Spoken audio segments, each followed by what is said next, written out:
छात्र तथा छात्राओं, मैं प्राध्यापक डॉक्टर रामकृष्ण दत्तात्रेय बदने, ग्रामीण कला वाणिज्य एवं विज्ञान महाविद्यालय वसंतनगर, तालुका मुखेड़, जिला नांदेड़। आज हम BA तृतीय वर्ष ऑप्शनल हिंदी यानी ऐच्छिक हिंदी में साहित्य शास्त्र इस प्रश्न पत्र के अंतर्गत MCQ और उनके कुछ उत्तर देखने वाले हैं। इसके पहले का जो वीडियो मैंने बनाया था उसमें आधे पाठ्यक्रम पर हमने इस प्रश्न पत्र के MCQ और उसके उत्तर देखे थे। इस दूसरी वीडियो में मैं आपको बचे हुए पाठ्यक्रम पर यहाँ MCQ और उसके उत्तर बताने वाला हूँ। इसके पहले भी मैंने बताया है कि परीक्षा में आपको एक MCQ दिया जाएगा और उसके नीचे 4 पर्याय दिए जाएंगे। उनमें से एक सही पर्याय होगा और 3 गलत होंगे। लेकिन मैं यहाँ पर ऐसा नहीं करने वाला हूँ। मैं यहाँ पर एक MCQ और उसका एक ही सही उत्तर आपके सामने रखने वाला हूँ। तो ये बात पहले ध्यान में रखो। परीक्षा का पैटर्न और अभी जो मैं बता रहा हूँ ये पैटर्न निश्चित रूप से अलग है, लेकिन परीक्षा में भी 4 पर्याय क्यों न हो, लेकिन अभी जो मैं हर एक MCQ का उत्तर बताने वाला हूँ वही आपको परीक्षा में उत्तर लिखना है। तो काव्य के हेतु से लेकर आगे के प्रकरणों पर हम यहाँ पर MCQ को देखने वाले हैं। तो आपको यह प्रश्न पूछा जा सकता है कि काव्य के प्रमुख हेतु कितने हैं। क्या प्रश्न पूछा जाएगा कि काव्य के प्रमुख हेतु कितने हैं? आपको बताना पड़ेगा कि 3। काव्य के प्रमुख हेतु कितने हैं? तो काव्य के प्रमुख हेतु है 3। काव्य के प्रमुख 3 हेतु कौन से हैं? अगला प्रश्न आपको पूछा जा सकता है कि काव्य के प्रमुख 3 तत्व कौन से हैं? तो आपका बताना पड़ेगा प्रतिभा, उत्पत्ति और अभ्यास। प्रतिभा, उत्पत्ति और अभ्यास ये काव्य के प्रमुख 3 तत्व है। ये बात आपको ध्यान में रखनी है। काव्य के हेतु का अर्थ क्या है? काव्य के हेतु का अर्थ क्या है? तो आपको उत्तर देना है कारण। उत्तर क्या है? तो उत्तर है कारण। आनंद काव्य हेतु है क्या? क्या प्रश्न है? प्रश्न है आनंद काव्य हेतु है क्या? तो आपको उत्तर देना है नहीं। इसका उत्तर क्या है? तो इसका उत्तर है नहीं। प्रतिभा को अन्य कौन से नाम से जानते हैं? प्रतिभा को अन्य कौन से नाम से जानते हैं? अगर ऐसा प्रश्न आपको पूछा गया तो आपको उत्तर देना है प्रतिभा को शक्ति इस अन्य नाम से जाना जाता है। क्या है दूसरा नाम? शक्ति इस नाम से जाना जाता है। प्रतिभा कितने प्रकार की है? तो आपको बताना पड़ेगा प्रतिभा 2 प्रकार की है। कितने प्रकार की है प्रतिभा? प्रतिभा 2 प्रकार की है। प्रतिभा के 2 पक्ष या प्रकार कौन से हैं? आपको प्रश्न पूछा जाएगा प्रतिभा के 2 पक्ष या 2 प्रकार कौन से हैं? तो आपको बताना पड़ेगा सहजा और उत्पाद्या। इसका उत्तर क्या है? तो इसका उत्तर है सहजा और उत्पाद्या। इसके बाद काव्य हेतु की जगह काव्यांग किसने कहा? काव्य हेतु की जगह काव्यांग किसने कहा? तो इसका उत्तर है आचार्य वामन। इसका उत्तर क्या है? तो इसका उत्तर है आचार्य वामन। उसके बाद अपूर्व वस्तु के निर्माण में सक्षम बुद्धि ही प्रतिभा है। किनका कथन है? दोबारा मैं पढ़ता हूं। अपूर्व वस्तु के निर्माण में सक्षम बुद्धि ही प्रतिभा है। किसका कथन है? उत्तर है अभिनव गुप्त। इसका उत्तर क्या है? तो इसका उत्तर है अभिनव गुप्त। नैसर्गिक प्रतिभा बहुत सारे शास्त्रों को सुनने से प्राप्त निर्मल बुद्धि और निरंतर तीव्र अभ्यास काव्य हेतु है। किसका कथन है? दोबारा पढ़ता हूं। नैसर्गिक प्रतिभा बहुत सारे शास्त्रों को सुनने से प्राप्त निर्मल बुद्धि और निरंतर तीव्र अभ्यास काव्य हेतु है। ऐसा कौन कहता है? उत्तर है आचार्य दंडी। उत्तर क्या है? उत्तर है आचार्य दंडी। विद्या तथा प्रकीर्ण ये तीन काव्यांग किसने माने? लोक, विद्या तथा प्रकीर्ण ये तीन काव्यांग किसने माने? उत्तर है वामन। इसका उत्तर क्या है? उत्तर है वामन। शक्ति, उत्पत्ति एवं अभ्यास किसने काव्य के हेतु माने? दोबारा सुन लीजिए। शक्ति, उत्पत्ति एवं अभ्यास किसने काव्य के हेतु माने? उत्तर है रुद्रट। इसका उत्तर क्या है? तो इसका उत्तर है रुद्रट। प्रतिभा के कार्यत्री एवं भावयत्री ऐसे भेद किसने किए? प्रतिभा के कार्यत्री और भावयत्री ऐसे भेद किसने किए? तो उत्तर है राजशेखर। इसका सही उत्तर क्या है? तो इसका सही उत्तर है राजशेखर। उसके बाद भावयत्री प्रतिभा का संबंध किससे आता है? भावयत्री प्रतिभा का संबंध किससे आता है? तो उत्तर है सहृदय पाठक या आलोचक। उत्तर क्या है? सहृदय पाठक या आलोचक। उत्पत्ति का दूसरा नाम क्या है? क्या बताया? उत्पत्ति का दूसरा नाम क्या है? उत्तर है निपुणता। क्या उत्तर है? उत्तर है निपुणता। लोक, शास्त्र और कला का समावेश किसके अंतर्गत होता है?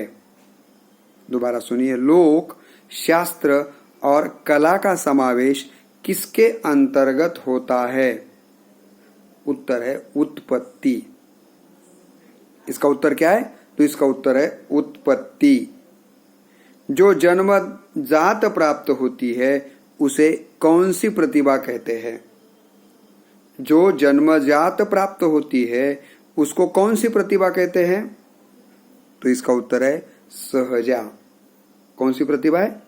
तो इसका उत्तर है सहजा।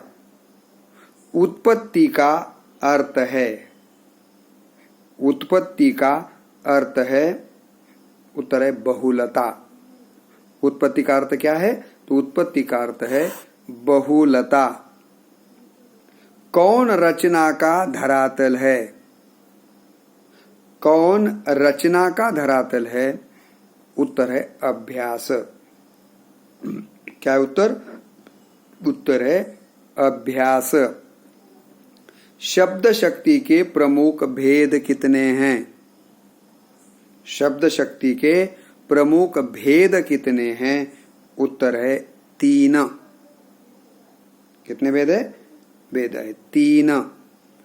शब्द शक्ति के प्रमुख 3 भेद कौन से हैं? शब्द शक्ति के प्रमुख 3 भेद कौन से हैं? तो उसमें पहला है अभिधा, दूसरा है लक्षणा और तीसरा है व्यंजना। अभिधा, लक्षणा और व्यंजना। शब्द का वाच्यार्थ कौन से शब्द शक्ति में लिया जाता है? शब्द का वाच्यार्थ कौन से शब्द शक्ति में लिया जाता है? उत्तर है अभिधा। इसका उत्तर क्या है? उत्तर है अभिधा। मेरे पेट में चूहे दौड़ रहे हैं का लक्ष्यार्थ कौन सा है? मेरे पेट में चूहे दौड़ रहे हैं का लक्ष्यार्थ कौन सा है? उत्तर है मुझे बहुत भूख लगी है। उत्तर क्या है? उत्तर है मुझे बहुत भूख लगी है। कौन सी शब्द शक्ति ध्वनि पर आधृत होती है? कौन सी शब्द शक्ति ध्वनि पर आधृत होती है? उत्तर है व्यंजना। इसका उत्तर क्या है? उत्तर है व्यंजना। गंगा में घर के अनेक अर्थ कौन से शब्द शक्ति में मिलते हैं? गंगा में घर के अनेक अर्थ कौन से शब्द शक्ति में मिलते हैं? उत्तर है व्यंजना। उत्तर क्या है? तो उत्तर है व्यंजना। शब्द का अर्थबोध कराने वाली शक्ति को क्या कहते हैं?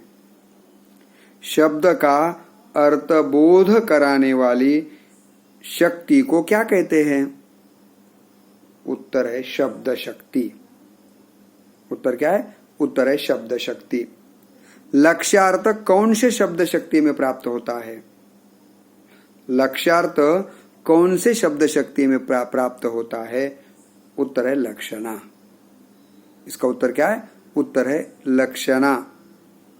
मुख्या और मुख्या और अग्रिमा कौन से शब्द शक्ति को कहा जाता है? मुख्या और अग्रिमा कौन से शब्द शक्ति को कहा जाता है? उत्तर है अभिधा। उत्तर क्या है? उत्तर है अभिधा। जिस शब्द से मुख्य अर्थ का बोध होता है उसे कौन सा शब्द कहते हैं? जिस शब्द से मुख्य अर्थ का बोध होता है उसे कौन सा शब्द कहते हैं? तो उत्तर है वाचक। इसका उत्तर क्या है? उत्तर है वाचक। रूढ़, यौगिक, योगरूढ़ किस शब्द शक्ति के अंतर्गत आते हैं? रूढ़, यौगिक और योगरूढ़ किस शब्द शक्ति के अंतर्गत आते हैं? उत्तर है अभिधा। इसका उत्तर क्या है? उत्तर है अभिधा। लक्षणा के दो भेद कौन से हैं? लक्षणा के दो भेद कौन से हैं? उत्तर है रूढ़ी लक्षणा और दूसरा है प्रयोजनवती लक्षणा। एक है रूढ़ी लक्षणा और दूसरा है प्रयोजनवती लक्षणा। गौणी, शुद्धा, सारोपा, साध्यावसना, उपादान लक्षण ये सभी किस शब्द शक्ति के भेद है? दोबारा सुन लीजिए। गौणी, शुद्धा, सारोपा, साध्यावसना, उपादान लक्षण यह सभी किस शब्द शक्ति के भेद है? उत्तर है लक्षणा। इसका उत्तर क्या है? उत्तर है लक्षणा। छिपे हुए गूढ़ अर्थ को प्रकट करने का काम कौन सी शब्द शक्ति करती है? छुपे हुए गूढ़ अर्थ को प्रकट करने का काम कौन सी शब्द शक्ति करती है? उत्तर है व्यंजना।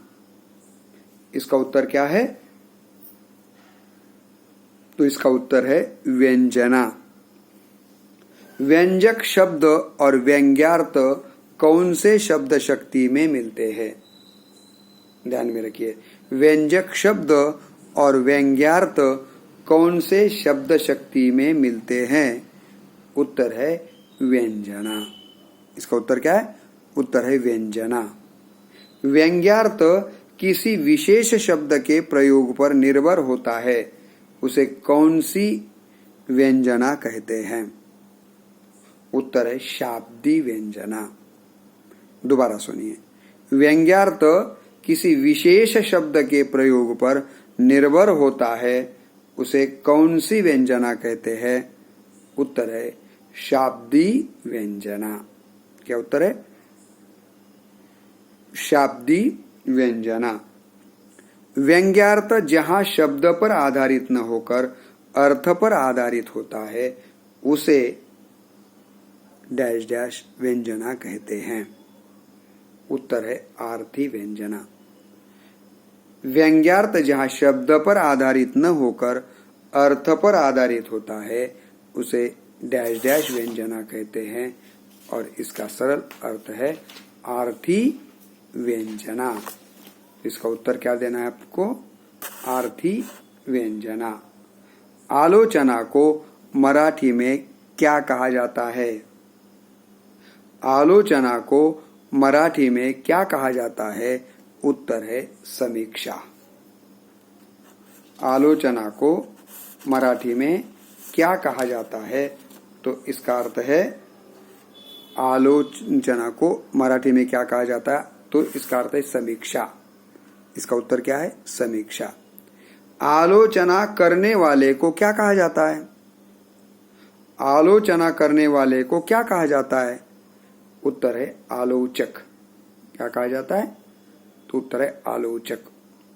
कबीर को वाणी का डिक्टेट किसने कहा है? कबीर को वाणी का डिक्टेट किसने कहा है? तो उत्तर है हजारी प्रसाद द्विवेदी। क्या उत्तर? उत्तर है हजारी प्रसाद द्विवेदी। हिंदी आलोचना के प्रथम इतिहासकार कौन हैं? हिंदी आलोचना के प्रथम इतिहासकार कौन हैं? उत्तर है आचार्य रामचंद्र शुक्ल। उत्तर क्या है? उत्तर है आचार्य रामचंद्र शुक्ल। भारतेंदु युग को किस आलोचक ने राष्ट्र की नवचेतना का युग कहा? भारतेंदु युग को किस आलोचक ने राष्ट्र की नवचेतना का युग कहा? उत्तर है आचार्य रामचंद्र शुक्ल। उत्तर क्या है? उत्तर है आचार्य रामचंद्र शुक्ल। इसके बाद सहृदयता, विस्तृत ज्ञान, निष्पक्षता किसके गुण हैं? दोबारा सुनिए। सहृदयता, विस्तृत ज्ञान, निष्पक्षता किसके गुण हैं? तो उत्तर है आलोचक के गुण हैं। किसके गुण हैं? आलोचक के गुण हैं। पांडित्य प्रदर्शन की प्रवृत्ति किसके लिए हानिकारक है? पांडित्य प्रदर्शन की प्रवृत्ति किसके लिए हानिकारक है? समालोचक और समालोचना के लिए। इसका उत्तर है समालोचक भी और समालोचना के लिए भी पांडित्य प्रदर्शन की प्रवृत्ति हानिकारक है। लेखक या कवि, कृति, समाज इसके प्रति किसका उत्तरदायित्व होता है?